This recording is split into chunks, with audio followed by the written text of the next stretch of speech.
نحمدہ ونصلی علی رسولہ الکریم اما بعد فاعوذ باللہ من الشیطان الرجیم بسم اللہ الرحمن الرحیم رب اشرح لی صدری ویسر لی امری واحلل عقدۃ من لسانی یفقہوا قولی آمین۔ الصلاۃ والسلام علیکہ یا رسول اللہ یا سیدی یا مرشدی یا حبیب اللہ۔ یوٹیوب چینل بزم فاطمہ مع القرآن میں حاضر ہوں۔ قرآن مجید کا لفظی ترجمہ اور مختصر تفسیر کے سلسلے کا آج ہمارا 14واں سبق ہے۔ تو شروع کرتے ہیں سورہ بقرہ کی آیت نمبر 97 سے۔ اعوذ باللہ من الشیطان الرجیم، پناہ مانگتی ہوں اللہ کے ساتھ شیطان مردود سے۔ بسم اللہ الرحمن الرحیم، اللہ کے نام کے ساتھ شروع جو بڑا مہربان نہایت رحم فرمانے والا ہے۔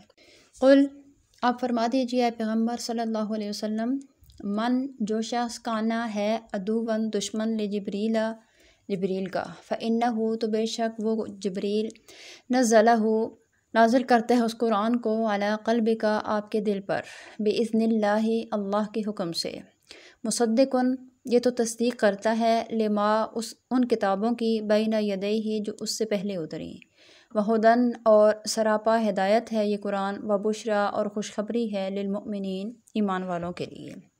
یہود کے ایک عالم عبداللہ بن سوریہ نے حضور کریم صلی اللہ علیہ وسلم سے یہ دریافت کیا کہ کون سا فرشتہ وحی لے کر آپ کے پاس آتا ہے؟ تو حضور نے فرمایا کہ جبریل امین۔ ابن سوریہ کہنے لگا کہ وہ تو ہمارا پرانا دشمن ہے، ہمیشہ سے غضب و عذاب ہی لے کر ہم پر اترتا رہا ہے، ہم اس کی لائی ہوئی وحی پر ایمان نہیں لا سکتے۔ یعنی یہود کا یہ خیال تھا کہ یہ جبریل جو ہے یہ تو ان کا دشمن ہے اور ان کے لیے عذاب اور اس طرح کی چیزیں لے کر آتا ہے۔ تو اس کا رد فرمانے کے لیے اللہ تعالیٰ نے یہ آیت نازل فرمائی اور فرمایا کہ من جو شخص کانا ہو عدو دشمن للہ اللہ کا، و ملائکتہ اور اس کے فرشتوں کا، و رسولہ اور اس کے رسولوں کا، و جبریلا اور جبریل کا، و میکالا اور میکائیل کا، فإن اللہ تو بے شک اللہ تعالیٰ بھی عدو دشمن ہے للکافرین کافروں کا۔ تو اگر یہ لوگ جبریل کو دشمن سمجھ رہے ہیں تو جو پھر جبریل کے ساتھ جس کی دشمنی ہے، دیگر ملائکہ کے ساتھ جس کی دشمنی ہے، اللہ کے ساتھ جس کی دشمنی ہے، اللہ کے رسولوں کے ساتھ جس کی دشمنی ہے، تو وہ لوگ کافر ہیں اور اللہ تعالیٰ کافروں کا دشمن ہے۔ ان الفاظ سے تنبیہ فرما دی کہ یہ عجیب لوگ ہیں جو وحی لے کر اب جبریل اتر رہا ہے، اس سے تو تورات اور جملہ انبیاء بنی اسرائیل کی تصدیق ہو رہی ہے۔ چاہیے تو یہ تھا کہ دوڑ کر اس پر ایمان لاتے، لیکن یہ الٹی کھوپڑی والے اپنے دوست اور دشمن کو پہچانتے ہی نہیں۔ وَلَقَدْ اور بے شک انزلنا ہم نے اتاری ہیں الیکا آپ کی طرف آیات نشانیاں بینات روشن، وما اور نہیں یکفرو انکار کرتا بہا ان آیات کے ساتھ الا مگر فاسقون نافرمان۔ تو ہم آپ کی طرف اپنی روشن نشانیاں نازل کرتے ہیں، تو ان نشانیوں اور ہماری ان آیات کے ساتھ نافرمان لوگ ہی انکار کرتے ہیں، ان کے سوا اور کوئی نہیں کرتا۔ اوکلما تو کیا یوں نہ ہوا، عاہدو جب انہوں نے کوئی وعدہ کیا، عہدن کوئی بھی وعدہ، نبذا تو توڑ دیا ہو اس وعدے کو، فریقن ایک گروہ نے، منہم ان میں سے، بلکہ اکثر ان میں سے، لا یؤمنون ایمان ہی نہیں لائے۔ تو یہود کا یہ پرانا طریقہ رہا ہے کہ جب بھی کوئی وعدہ کرتے ہیں اللہ سے یا اللہ کے پیغمبروں سے، تو ان میں سے اکثر لوگ وعدہ توڑ دیتے ہیں اور وہ ایمان ہی نہیں لاتے۔ ولما اور جب جاءہم آیا ان کے پاس، رسول ایک بہت بڑا رسول، من عند اللہ اللہ کی طرف سے، مصدقن جو تصدیق کرنے والا ہے، لما اس کتاب کی، معہم جو ان کے پاس ہے، نبذا تو پھینک دیا، فریقن ایک گروہ نے، من الذین ان لوگوں میں سے، اوتو جنہیں دی گئی تھی کتاب۔ تو اہل کتاب میں سے ایک گروہ نے اللہ کی کتاب کو پھینک دیا، کتاب اللہ اللہ کی کتاب کو۔ دوسری جگہ پہلی جو کتاب ہے اس سے مراد تورات ہے، اور اس کے بعد جو دوسرا کتاب کا لفظ ہے اس سے مراد قرآن مجید ہے۔ تو کتاب اللہ کی کتاب کو، وراء پیچھے، ظہورہم اپنی پیٹھوں کے، کأنہم جیسا کہ وہ، لا یعلمون کچھ جانتے ہی نہیں۔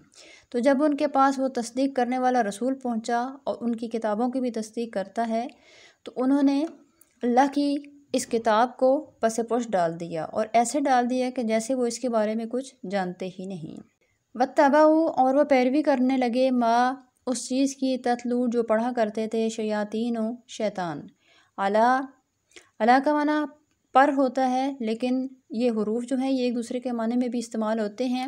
یہاں پہ علا بمعنی فی ہے، یعنی میں۔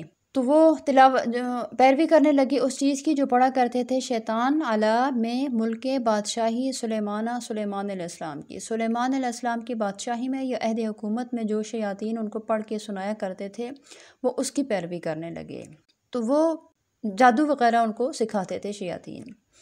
وما، اور حالانکہ نہیں، کفر کیا سلیمان علیہ السلام نے، لیکن شیطانوں نے کفر کیا۔ یعلمون، وہ سکھاتے تھے، ناسا لوگوں کو، سحرا جادو، وما، اور جو انزلہ اتارا گیا، علی پر، مالکین دو فرشتوں پر جو اتارا گیا، ببابل، بابل میں، ہاروت و ماروت، ہاروت اور ماروت کے اوپر، یہ دو فرشتوں کے نام ہیں کہ ان کے اوپر وہ جادو اتارا گیا۔ بہتر ہے کہ اس آیت کی مزید تشریح سے پہلے سحر کی حقیقت بیان کر دی جائے۔ سحر کا اصلی معنی ہے کسی چیز کی حقیقت کو بدل دینا۔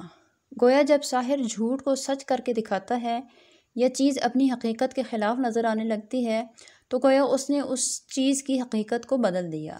یہ تو ہے سحر کی لغوی تحقیق۔ اب اس کی اصطلاحی معنی پر غور فرمائیے۔ ایسے الفاظ اور اعمال کے جاننے اور کرنے کو سحر کہا جاتا ہے جن سے انسان کو شیاطین کا تقرب حاصل ہو جاتا ہے اور وہ اس کے فرما بردار بن جاتے ہیں، اور ان اعمال و الفاظ کے اثر سے کانوں اور آنکھوں پر ایک ایسی کیفیت طاری ہو جاتی ہے جس سے آواز ہوتی کچھ ہے اور سنائی کچھ دیتی ہے، اور چیزیں اپنی حقیقت کے خلاف دکھائی دینے لگتی ہیں۔ بعض کا خیال ہے کہ چیزیں اپنی حقیقت کے خلاف صرف دکھائی ہی نہیں دیتی بلکہ ان کی حقیقت بھی بدل جاتی ہے۔ واللہ عالم۔ اور حضرت امام ابو حنیفہ کے نزدیک ساحر کی سزا یہ ہے کہ اسے قتل کر دیا جائے اور اس کی توبہ بھی قبول نہ کی جائے۔ تو یہود اور نصارہ ایک طرف تو حضرت سلیمان علیہ السلام کی رسالت کو تسلیم کرتے اور بحر و بر پر ان کی فرما روائی کا ذکر بڑے فخر سے کرتے، اور دوسری طرف یہ بھی کہتے کہ آخر عمر میں سلیمان نے توحید کو چھوڑ دیا تھا اور اپنی مشرک بیویوں کے باطل خداؤں کی پرستش کرنے لگا تھا۔ چنانچہ بائبل میں اس کی تصریح کچھ اس طرح سے موجود ہے: اور سلیمان بادشاہ فرعون کی بیٹی کے علاوہ بہت سی اجنبی عورتوں سے محبت کرنے لگا۔ سلیمان انہی کی عشق کا دم بھرنے لگا اور اس کی بیویوں نے اس کے دل کو پھیر دیا، کیونکہ جب سلیمان بوڑھا ہو گیا تو اس کی بیویوں نے اس کے دل کو غیر معبودوں کی طرف مائل کر لیا اور اس کا دل خداوند اپنے خدا کے ساتھ کامل نہ رہا، اور سلیمان نے خداوند کے آگے بدی کی، اور خداوند سلیمان سے ناراض ہوا کیونکہ اس کا دل خداوند اسرائیل کے خدا سے پھر گیا تھا۔ معاذ اللہ، سلیمان پر انہوں نے شرک صریح کا یہ الزام لگایا اور دنیا آپ کو یوں ہی سمجھتی رہی، یہاں تک کہ اللہ کا حبیب اور سارے انبیاء اور رسول کی عزت و ناموس کا نگہبان محمد رسول اللہ صلی اللہ علیہ وسلم جب تشریف لائے اور اپنے رب کا یہ فرمان دنیا کو سنایا کہ وما کفر سلیمان، یعنی سلیمان تو جلیل القدر پیغمبر تھے، انہیں کفر و شرک سے کیا واسطہ۔ تب جا کے حضرت سلیمان علیہ السلام کے سر سے یہ کفر کا جو ایک الزام لگا ہوا تھا یہ اترا، جب حضور علیہ الصلوۃ والسلام نے آ کے ان کے اسلام کی گواہی دی اور ان کے سر سے کفر کا بوجھ جو تھا وہ اتارا۔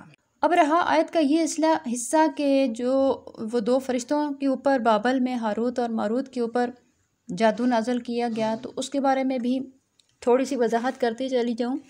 جمہور علماء کا قول یہ ہے کہ یہود فلسطین میں مروج جادو پر بھی عمل پیرا تھے، اور جب بخت نصر بیت المقدس کی اینٹ سے اینٹ بجانے کے بعد بنی اسرائیل کو جنگی قیدی بنا کر بابل میں لے گیا تھا، تو بجائے اس کے کہ اس کفر و الحاد کی دنیا میں وہ توحید کی تبلیغ کرتے، الٹا وہاں کے لوگوں سے بھی انہوں نے جادو سیکھا اور اس پر بھی عمل پیرا ہوئے۔ اب یہاں یہ خدشہ پیدا ہوتا ہے کہ ہاروت اور ماروت جو معصوم فرشتے تھے انہیں کیوں جادو کی تعلیم دینے کے لیے بابل میں اتارا گیا؟ تو اس کی حکمت یہ بیان کی گئی ہے کہ اس وقت ساری دنیا میں خصوصاً بابل کی مملکت میں جادو کا بہت رواج تھا۔ جادو کے زور سے لوگ طرح طرح کے کرشمے دکھاتے جس سے سادہ لوگ دنگ رہ جاتے۔ ان کے نزدیک جادو اور معجزہ میں کوئی فرق ہی نہیں رہ گیا تھا، بلکہ وہ جادو کو علم کی ایک مفید ترین شاخ تصور کرنے لگے تھے اور جادوگروں کو مقدس ماننے لگے تھے۔ اس لیے اللہ تعالیٰ نے دو فرشتے نازل کیے جو لوگوں کو جادو کی اصلیت سے آگاہ کریں تاکہ وہ آسانی سے جادو کی فریب کاری اور معجزے کی حقیقت میں تمیز کر سکیں، اور اگر انہوں نے جادو سیکھ کر اس پر عمل کرنا شروع کر دیا تو یہ ان کی اپنی غلطی تھی۔ فرشتے تو انہیں صاف طور پر بتا رہے تھے کہ ہمیں تو فقط تمہاری آزمائش کے لیے بھیجا گیا ہے۔ اگر تم نے جادو پر عمل کر دیا تو خوب سن لو کہ ایمان تم سے رخصت ہو جائے گا اور کافر ہو جاؤ گے۔ اور بعض مفسرین کرام لکھتے ہیں کہ یعلمان کا مقصد یہ نہیں تھا کہ وہ باقاعدہ سحر کے اصول و قواعد کا درس دیا کرتے تھے اور اس کی جزیات انہیں ازبر کرایا کرتے تھے، بلکہ یہاں یعلمان بمعنی یعلمان ہے، یعنی جس کا مقصد یہ ہے کہ بتانا یا آگاہ کرنا، یعنی وہ جادو کے مفاسد اور مضرات سے انہیں آگاہ کرتے تاکہ وہ اس سے پرہیز کر سکیں۔ وما یعلمان، اور وہ دونوں نہیں سکھاتے تھے۔ یعلمان تثنیہ کا صیغہ ہے۔ عربی کے اندر 3 قسم کے صیغے ہوتے ہیں، ایک واحد کے لیے الگ صیغہ ہوتا ہے، تثنیہ یعنی 2 کے لیے الگ ہوتا ہے، اور جمع کے لیے الگ ہوتا ہے۔ یعنی دوسری زبانوں میں تو 2 صیغے ہوتے ہیں، واحد اور جمع، لیکن عربی میں واحد اور جمع کے بیچ میں بھی ایک صیغہ ہوتا ہے کہ عربی کی جمع 3 سے شروع ہوتی ہے۔ واحد کے لیے الگ صیغہ، تثنیہ 2 کے لیے الگ، اور جمع کے لیے الگ۔ تو یعلمان تثنیہ کا صیغہ ہے۔ وما یعلمان، وہ دونوں نہیں سکھاتے تھے، من احد، کسی ایک کو بھی، حتیٰ یہاں تک کہ یقولا، وہ دونوں یعنی ہاروت اور ماروت وہ کہتے تھے، انما بے شک نحن، ہم تو فتنۃ، آزمائش ہیں، فلا تکفر، تو تم کفر مت کرو۔ یعنی وہ لوگوں کو جادو کے بارے میں آگاہی دیتے تھے، بتاتے تھے کہ جادو کیا چیز ہے، جادو کی اصلیت کیا ہے اور معجزے کی حقیقت کیا ہے، اور پھر لوگوں کو یہ بھی بتاتے تھے کہ یہ ہم تمہیں صرف فرق کرنے کے لیے بتا رہے ہیں کہ جادو اور معجزے میں کیا فرق ہے، تم اسے سیکھ کے اس پہ عمل مت کرو، کیونکہ ہم تو تمہارے لیے آزمائش و فتنہ بن کے آئے ہیں۔ فلا تکفر، تو تم کفر نہ کرو۔ تو پتہ چلا کہ جادو کرنا، جادو سیکھنا یا جادو سکھانے سے انسان کافر ہو جاتا ہے۔ فَيَتَعَلَّمُونَ، پھر وہ لوگ سیکھتے تھے، منہما، ان دونوں سے، ما، وہ منتر، یفرقون، کہ تفریق ڈال دیتے تھے، بہی، جس کی وجہ سے، بینا، درمیان، مرء، آدمی کے، و زوجہی، اور اس کی بیوی کے، یعنی اس قسم کا جادو سیکھتے تھے کہ جس سے میاں اور بیوی کے درمیان جدائی پڑ جائے۔ سحر و جادو کا جو منتر ان میں بہت مقبولیت حاصل کر چکا تھا وہ تھا جس سے میاں بیوی میں ناچاکی پیدا ہو، تاکہ یہ اس پر ڈورے ڈال کر اپنے عشق کے جال میں پھانس لیں، اس طرح وہ حرام کاری کا بازار گرم رکھتے۔ تو قرآن کا اعجاز ملاحظہ ہو کہ ان کے کردار کے چہرے پر جس بدنما داغ کی نشاندہی 14 صدیاں پہلے قرآن نے کی تھی، اس کو آج وہ خود ہی اپنی تحقیق کے آئینہ میں اپنی آنکھوں سے مشاہدہ کر رہے ہیں۔ وما ہم، اور نہیں وہ لوگ، بضارین، ضرر پہنچا سکتے تھے یا تکلیف پہنچا سکتے ہیں، بہی، اس جادو کے ذریعے، من احد، کسی ایک کو بھی، الا، مگر، باذن اللہ، اللہ کے حکم یا اللہ کے ارادے سے ہی۔ مطلب یہ ہوا کہ آیت کے اس حصے میں یہ بتایا جا رہا ہے کہ سحر اور اس پر مرتب ہونے والے آثار کا باہمی تعلق ایسا ہے جیسے سبب اور مسبب کا، اور سبب جب ہی اپنا اثر دکھاتا ہے جب اذن الہی ہو، اور اگر اذن نہ ہو تو سبب معطل ہو جاتا ہے۔ معلوم ہوا کہ سحر ایسی چیز نہیں جو اللہ تعالیٰ کی مشیت پر بھی غالب ہو، اور اگر اللہ تعالیٰ نہ چاہے تب بھی جادو کا اثر ہو کر ہی رہے۔ ہر قسم کا اختیار رکھنے والی تو وہ اللہ ہی کی ذات ہے جس کے اذن اور اجازت پر ہر چیز کے وجود و عدم کا دار و مدار ہے۔ سحر پر بھی اگر آثار مرتب ہوتے ہیں تو خود بخود نہیں، بلکہ اذن الہی ملنے کے بعد۔ اب یہاں سوال یہ پیدا ہوتا ہے کہ جب سحر حرام ہے تو پھر اس پر آثار مرتب ہونے کا اللہ تعالیٰ اذن ہی کیوں دیتا ہے؟ اس کے لیے ایک چیز ہمیشہ مد نظر رکھنی چاہیے کہ اللہ تعالیٰ کے ارادہ و مشیت اور اس کے حکم و رضا میں بڑا فرق ہے۔ وہ کسی بری چیز کا حکم نہیں دیتا اور نہ اس کے کرنے سے خوش ہوتا ہے۔